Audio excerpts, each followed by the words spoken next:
Wait a minute, folks. I want you to listen to me for just a minute. A few months ago, Robin Bird, 51 years old, got lost in the Superstition Mountains. Search and rescue was sent out for her, so the second time she's been rescued by them. She was not prepared. She also thought that God told her the location of the Lost Dutchman's gold mine. So I guess she was also a little crazy, but it doesn't mean it can't happen to you. Surprised as you are, Captain. You should have seen the way he manhandled me. I've been hiking in the desert for the past decade. I've camped in the hottest place on Earth, Death Valley, and for the past 4 years I've been living in Arizona. There's some great places to hike around here, some farther than others. Places that are fairly close to the Phoenix are Papago Park, there's Hole in the Rock, you have the zoo and a few hills you can climb up. Great place for casual stroll. There's caves and rock climbing cliffs, and of course more caves. Another popular place is Camelback Mountain, #1 place for Facebook profile photos. It's always ridiculously packed. All these cars are hikers. I used to come up here in the summer when it was moderately busy, but any other time of the year and it is blown out. First off is water. If you forget everything else, don't forget this. You can survive 2 weeks without food, but only 3 days without water. In the desert, you can cut that time in half. Finding water out in the desert is a lot more difficult than survival shows make it out to be. Unless it's rained recently, you're not likely to find any pooled up. Bring it with you. It's hard to find. It does get cold in the Arizona desert at night. It all depends on elevation, but it is possible to freeze. If you plan on staying past sunset, bring a jacket. Sometimes you lose track of time. I bring a flashlight with me just in case. It is incredibly bright. One feature is that it can automatically flash SOS, which is kind of handy. We gotta find him quick, boys. It'll be sundown soon, and, well, I ain't craving to be around here when I can't see. Bring something to start a fire with. Here's an old flint and striker. Every time I try to use it, I feel like an actor from an infomercial, so I bring a lighter instead. Lighters are relatively dependable, but just in case, I also have a fire steel. Just rake some sparks into a dryer lint, and you have a fire.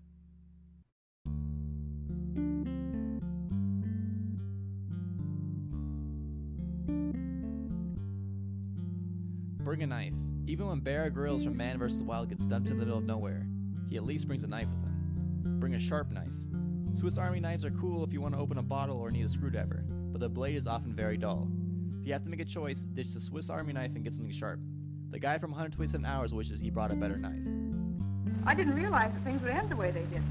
Always know exactly where you are going. Some parks are huge. Unlike Camelback where there's a person every 30 meters, most places you can be the only one out there. Grab a trail map or take a picture of the trailhead sign. Stay on the trail and never cut across as a shortcut. Always leave a note. Tell someone exactly what trail you are on and when you plan to be back. If no one knows you went hiking, no one will come looking for you if you get stuck. The guy from 127 Hours wishes he told someone where he was going. Falling, dehydration, and heat stroke are a threat to your safety. Don't count on your cell phone to work.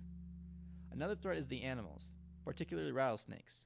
Not all rattlesnakes actually rattle their tails, so if you sneak up on them by accident, you can get bit. Get to an ER as safely as possible. Baby rattlesnakes tend to inject a larger dose than adults. Stay away from both. Some scorpions are extremely deadly. The bark scorpion is very small, yet the most dangerous. As a general rule of thumb, the smaller the claws, the more deadly the stinger. The antivenom can cost as much as $100,000 in the United States. Because of Arizona state law, it is legal to carry your guns in state parks. That also means there's a lot of hunting and lots of target shooting. Be careful to alert shooters of your presence in the area. If they don't know you are there, they won't know not to shoot in your direction. Not everyone practices safe shooting. Judging by all the holes in the sign, the most dangerous place to be in the desert is behind a no target shooting sign. If you're worried about guns, then I wouldn't recommend hiking by the border. It's not a very nice place. Plus, there's way better places to hike. Afraid you folks are on the wrong side of the line. But we're American. Weather can be a problem. It can be extreme hot, it can be extreme cold. But the weather forecast is usually pretty accurate. Since the soil in the desert doesn't absorb water, a rainstorm in the distance can cause a flash flood miles away. If you see storm clouds in the distance, get to higher ground. Parking or hiking in a ditch will put you in danger. A wall of water will travel down that ditch, taking out everything in its path. If you ever get to a point where you think you've made a huge mistake, tell others. Don't wait until you've completely run out of water to ask for help. The sooner you can admit to yourself that you're going to need assistance, the better. Stay as close to the trail as possible. Leave markings for pointing out where you are heading. If you are lost, they will send helicopters and hikers to look out for you. During the day, swing your clothes around to attract the attention of a helicopter. At night, use a light source. 3 campfires and a triangle is a recognizable call for help. While fire can keep you from freezing and signaling others, also be aware of starting a wildfire. If your signal Fire starts a massive fire. You can be charged for arson. It's happened before.